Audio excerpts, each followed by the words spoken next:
Welcome to another edition of Business Chat in a Hat. I'm Jim Farrell. This is my co-host, Robin Campbell. Hello. And we are doing a special event today where we're doing it, filming it live at the meeting of the Lakewood Chamber of Commerce.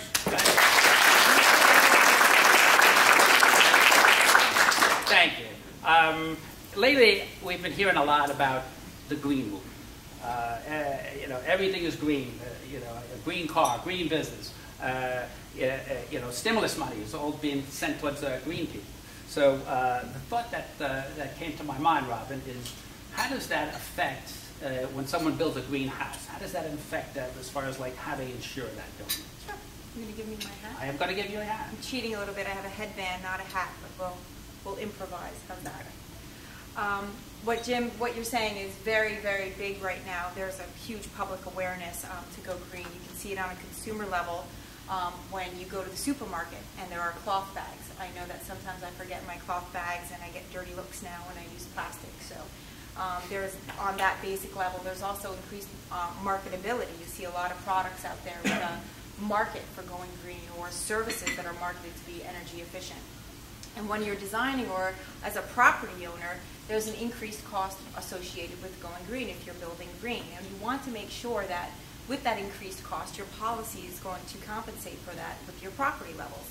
So typically, your property is going to be valued on a replacement cost valuation, which means the cost to replace your building to what it was using today's labor and material costs.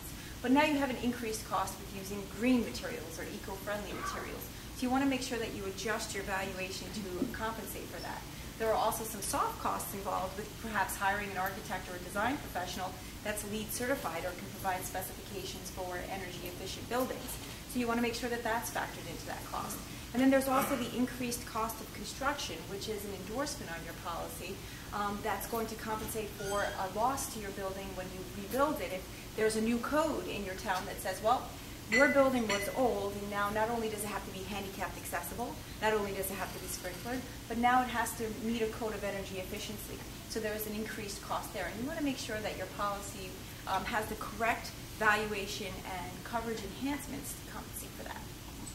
I know, Robin, in the Lakewood Chamber, there's a lot of people that do manufacturing, believe it or not, still. And one of the persons that I met here today is in plumbing supplies. Now, is there some type of certification for like supplies and things like that as far as like being green? Is that what happens? I'm not sure about a certification for supplies, but I know that there's like a LEED certification for providing for a building. If you're designing a building, you can go for a LEED certified building, which can involve lots of tax credits and governmental funding, et cetera, as well as being energy efficient. Is there anything else that we need to know about insuring our green building? Well, sure. There's another aspect that we haven't touched on yet, which is the design aspect. If you are an architect or an engineer or a designer, and you have the job to, produce an energy efficient specification, or if you are marketing that you can provide an energy efficient building or specifications, there's an increased exposure there. So you want to make sure that on your professional liability policy, which is the coverage for you as a design professional for negligence in providing the services that you're contracted to provide, you want to make sure that the policy language on the professional liability encompasses those services. So, there's an increased exposure with marketed sustainability services. So you want to make sure that, if you're promoting LEED certification or energy efficiency, that the definition of your professional services includes those things. And also, you want to always look at the exclusions on your policy. It's important as we go into this new trend, insurance policies are always the last to change because they're going to respond as the claims start coming in. So as we're trending towards this green, as the claims comes, that's when the carriers are starting to change their policy wording and amend the core of the policy to respond to these types of claims. So communication with your agent is really the most important thing here.